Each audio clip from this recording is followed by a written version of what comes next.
What could you do to protect your pets if you're sick or injured? My product, Save My Pet ID tag, helps you ensure that your beloved pets are safe and well cared for, even when life isn't what you expect. The holiday season has been unleashed. Our special guest today is here to ensure that these happy times do not turn to, oh no, holidays filled with stress in you and your pets.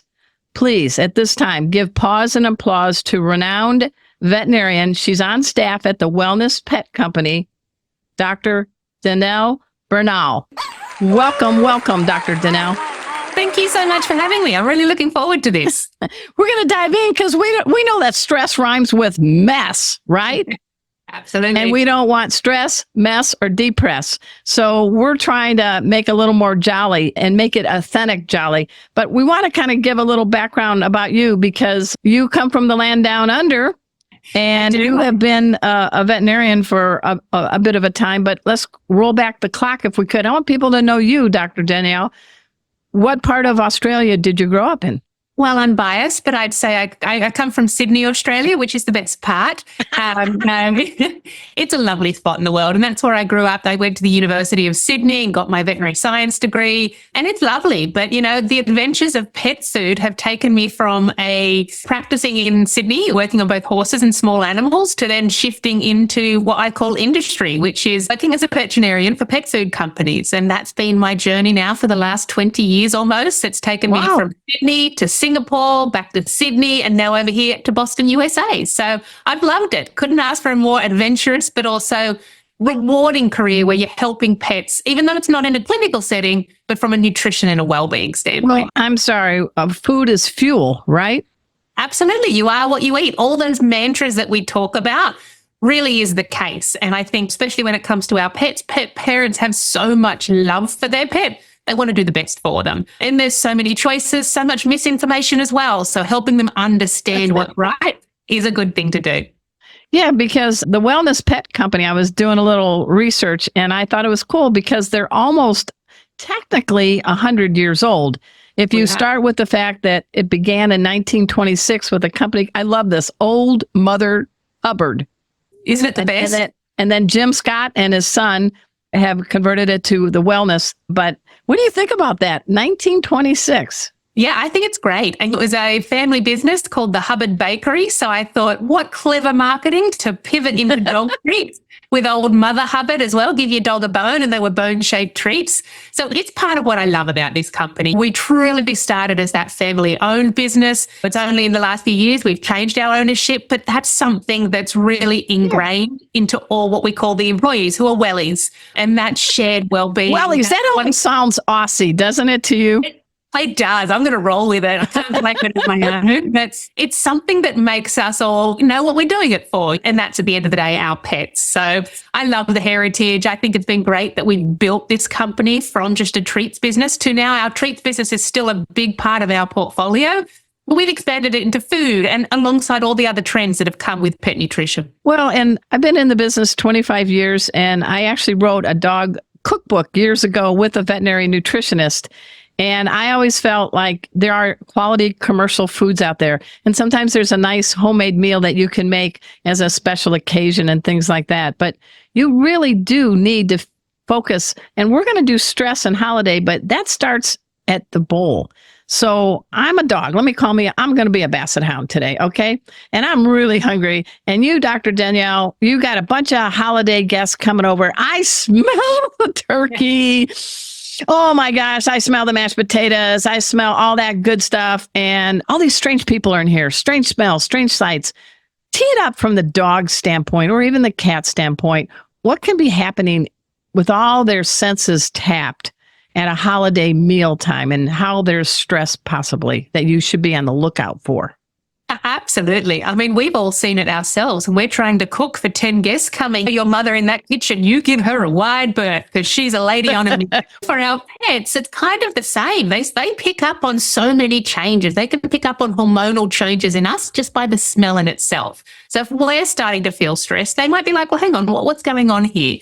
Then if we factor in now the kitchen smells like the most heavenly place there is, and suddenly want to be in there under mum's feet and causing more stress and anxiety, and she may react in a way that doesn't make sense. And then in the same sense, suddenly 12, 10, 15 people arriving at our front door. There's a lot going on for our pets. And if that's how your life is on a day-to-day basis, they might be like, okay, this is how we roll. I don't think that is, though, do you? I don't at all. So I think for most of our pets, they're in that mindset of, hang on, everything is different. And there's that little bit of caution, that little bit of edge. And I think making sure at those times we're aware of our pet, we make sure that they can be comforted, whether that's escaping to somewhere that makes them feel better, or just having people to look after them during that time. They're not forgotten about. Someone's actually in charge of making sure that lovely basset hound is calm, is relaxed. And if he's looking stressed, let's go sort him out. Or he needs to go outside because, hey, look, I've forgotten because something needed to come out of the oven. He's practicing Kegels while you're basting the turkey. I think that's a sign they need to go out. But for some folks, what are some subtle signs of stress in a dog, especially during the holiday season, that you need to get kind of caught up on early so that it doesn't escalate?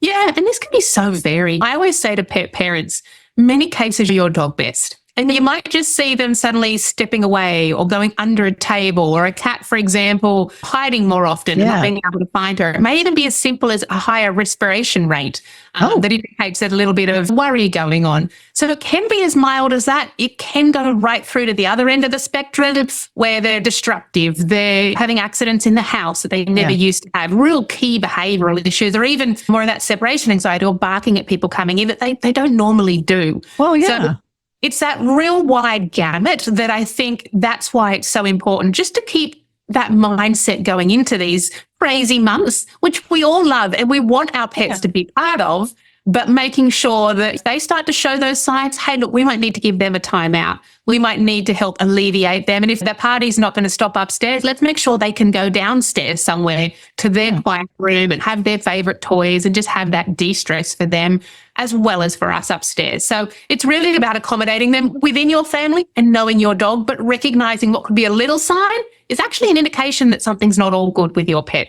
I like that. And I always try to take my dogs, Kona and Em, out for a nice walk before a family comes over or because I've always heard the expression, maybe they say it in Australia too, a tired dog's a happy dog.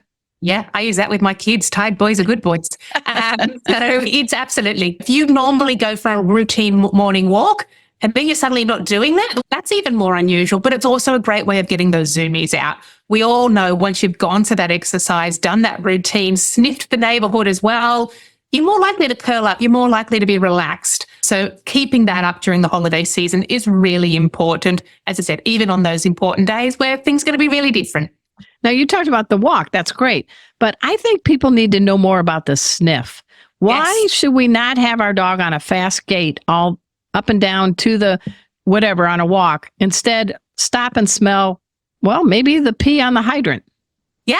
Absolutely. In some ways, especially for our millennial and Gen Z pet parents, I talk about this is your dog's way of keeping up with their social media, because when they're out on that walk, they're like, well, Fido was here last week and this is what I'm smelling here. And over there was a squirrel that ran across here. This is how they get their daily information. And that, most importantly, is good for their enrichment, especially if you've got dogs, as we mentioned before, the hound varieties, any of those that are really thriving on smell. It's fabulous for them, but it's also really good for old dogs. And I think that's another call out, because as our pets get older, taking them for that 5-mile run is something that's just not suitable at all for them. But taking that senior dog out for a lovely stroll and letting them stop and sniff, well, that's going to deliver so much mental and emotional enrichment for them that's almost on par when it comes to benefits as that physical exercise. So I'm a big fan. Yes, you want to get them out there. If you've got a young dog who loves to run, you got to do that. That's something that's good for us too. Yeah, absolutely. But it's also important to take those slow strolls, have those moments where they can sniff, because they've got such an amazing smelling capability. I think compared to us, what they can smell almost 100,000 times more. So we want to make sure we're enhancing that for them. It's species specific and they love doing it. Hey, everyone. We're speaking with Dr. Bernal. She is with the Wellness Pet Company. She's a cool lady, and we're going to find out more about how we can make the holidays really happy for our pets and ourselves after we take this quick break. You guys know the drill. You got to sit, you got to stay. We're going to be right back. Pet Greens just donated a large amount of catnip and cat grass to Beagle Freedom Project, who recently just converted an animal testing lab into an animal sanctuary called Freedom Fields. Giving cats in a rescue access to cat grass and catnip can really help with their mood or acclimating if they came from outside to inside. And reducing a cat's anxiety really helps their chances of getting adopted. If you'd like to learn more about Pet Greens, or if you're a nonprofit and would like to request some cat grass for your sanctuary, please visit petgreens.com. Arden Moore here with some great news. I have not one, but 2 calendars coming out in 2025. Order yours now. For my feline friends, it is How to Speak Cat. You're going to learn why and how cats purr and how do they really talk using their tails. For my dog folks, we got How to Speak Dog. Why do dogs dig to dig?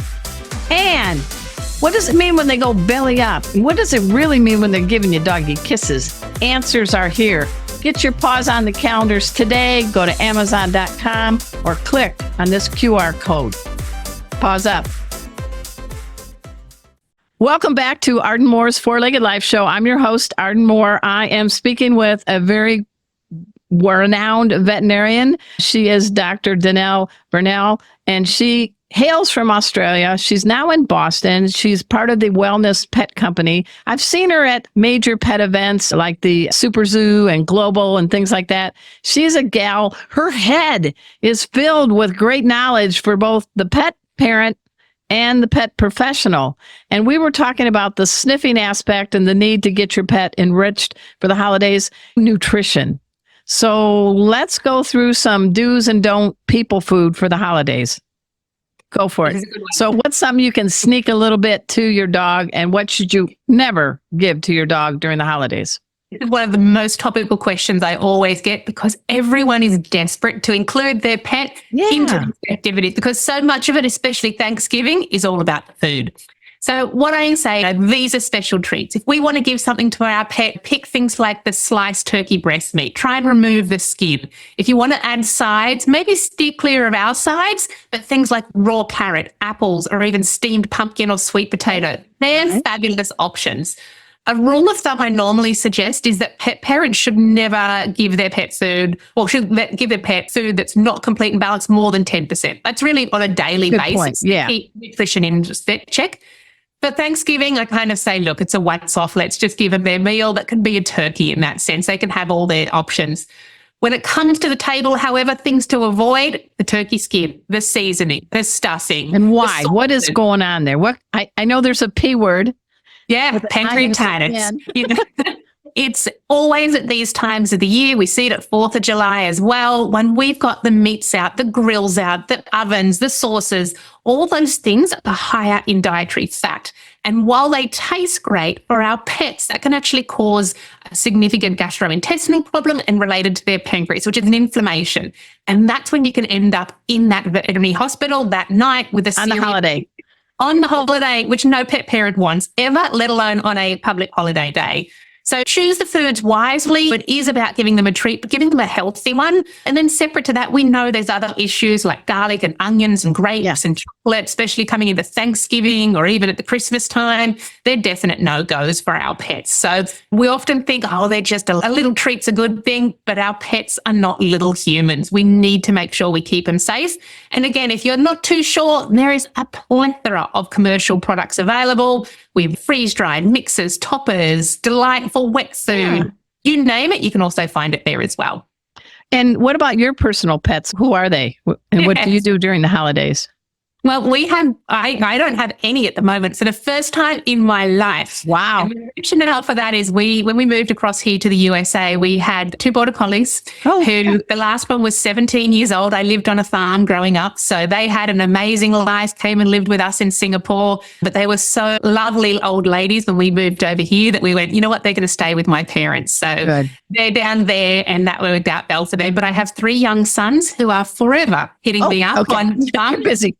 when is that pet coming? So it's on the list. We have a list and a criteria. But for me, what I would be doing is hard because we travel a lot. That's a thing that a lot of pet parents experience as well. Yeah. Let's What talk do I about do that. with my pet if I'm off visiting someone? So there's lots of tips and tricks in there as well, whether it's you've got someone coming to look after them or you're taking them with you. Yeah, I mean, make sure, I always tell people, I'm a advocate of professional pet sitters, professional licensed dog boarding facilities, and just make sure they're insured, licensed, and bonded, and that your pet wants to be with that sitter or that trusted aunt or the boarding, because younger ones seem to like to go to boarding and the older dogs want somebody to come and visit them at home, right? Absolutely. Yeah. Yeah. And one thing I love hearing about America that I don't see in other countries is so many people travel with their pets. Yeah.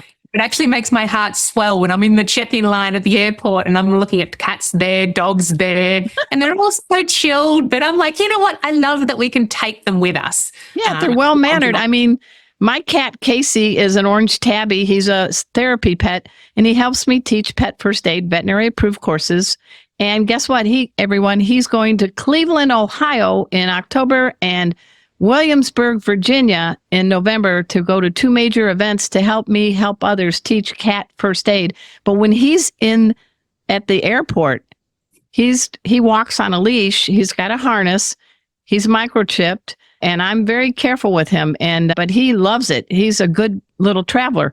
Now I've got another cat that would go, heck no. That sounds about right. That pet, right? Well and truly. And I think that's the rule of thumb for everything. You know your pet best. If they love staying home, probably not the kind of cat that you're suddenly like, let's take you on airplanes where there's so many smells, noises, everything's different. So that's when you want to look for those pet sitters or look for a great boarding facility. It was funny. One flight, Casey was in his little carrier under the seat in front of me. And I know people might have allergies or anything. I never put him on my lap. That's just rude. And this lady chomping gum, I swear not. I finally got first class, sits next to me, plops down on her seat and looks at Casey, and she's talking on her phone and she's all, she goes, he's not going to make any sound, is he, on the flight? And I said, well, I guess we're going to find out. And Casey was a mime. And at the end, she goes, well, he was really good and he was quiet. I'm thinking, you might want to take a lesson from my cat. Absolutely. And there's so much science that if someone like that with a bit of stress and anxiety, well, maybe they should be getting a cat themselves. It can go a long way to helping them. Well, you just perfectly got into this because we've talked about the pets. How are the pets helping us decompress during the holidays? So many ways. We know that there's more and more science coming out on this regularly. Assisted animal therapy, whether it's special needs, whether it's anxiety, depression, seniors, the science here is really increasing and showing such great relationships between a pet and a pet parent for improving both of our well-being. When it comes to cardiovascular health and risks, our blood pressure decreases. We're less likely to have cardiovascular disease. When it comes to feelings of depression and loneliness, a pet can actually give us a purpose and make us feel more connected, because often it will also then improve social activities, whether at a dog park or just conversations. That pet becomes a talking point. That's an icebreaker with a tail. Yeah, absolutely. And know everyone. Whenever you see a pet, you see people crossing the roads to come and greet you. So there's so much science here, even with younger children, even in cases with military PTSD or therapy dogs themselves. There's just such a wealth of science to demonstrate that human-animal bond. We know it feels great when we come home and see our puppy dog, but for helping that animal out as well, there's lots of data. Well, don't they call it oxytocin the cuddle hormone? Is that right? That bonding hormone. And it just helps the two of you connect, makes you feel good. It also lowers your cortisol. So there's even cases where going into exam prep, you'll see therapy dogs out the front of some colleges, helping them just calm down before you go in. In all situations, you think, oh, yeah, that would be a good idea. Having that there is just... Police departments, you always think of the traditional canine dog going after the bad guy or narcotics or whatever, but now they're having emotional support canines on the police force. So something tragic happens and maybe the house burned down and the little boy or the police are talking to his parents can put his arm around that golden retriever canine officer. So go ahead. Great. One of the groups I work with is the Human Animal Bond Research, HABRI. Oh, yes, HABRI. I love Hadbury. And they recently had their innovation awards, and one of them actually went to a police force who would take a dog with them, and it was a shelter dog. They would take them on all these rounds, and just taking them with them, yes, helped on that bond, helped on people calming down and stress and anxiety, and it caused all those dogs to be adopted out. So there's some good news behind things like that as well. Breathing is important too. I mean, I know when you get a little stressed, you get into shallow breathing, and you may have that aunt or uncle. You're like, oh no, they're coming to the house. So what final advice, what could you unleash for the pet and the person so that they can get through the holidays, but actually maybe even have a nice time? Yeah, so this is where I always go, know your pet. If you think they're going to be stressed or anxious, make sure they've got somewhere to retreat to. If they're a really nervous dog, maybe talk to your veterinarian, seeing if there's an over-the-counter calming supplement, seeing if there's certain things even coming up to New Year's Eve, if you need extra support. If you think your pet's got more behavioral issues, especially with people coming to the front door or being strangers, now's a good time to proactively start working with a behaviorist and help them overcome those fears. And then, as we mentioned earlier, know on the day that it's going to be a lot for them. So keep that routine, keep that exercise up, make sure they can get out during the different times of the day. And then, of course, include them, but with healthy food choices at the same time. And how do people find out more about wellness? Where do they go? Yeah, so we've got loads of information on our blog sites, which is all at wellnesspetfood.com. You can also follow us on social media behind wellnesspetfood.com on Instagram, Facebook, TikTok, you name it. We're out there. And of course, there's also Dr. Danielle Bernal, which is where I have all of my sites to give you lots of more fun facts and tips as we talk the whole world that is navigating pet parenthood. Well, from my fur crew to you, we wish you a happy, fun, festive holiday season, Dr. Danielle. Thank you. And to everyone listening, same out there. Thanks so much for making our tails wag by watching this guest interview from Arden Moore's Four-Legged Life.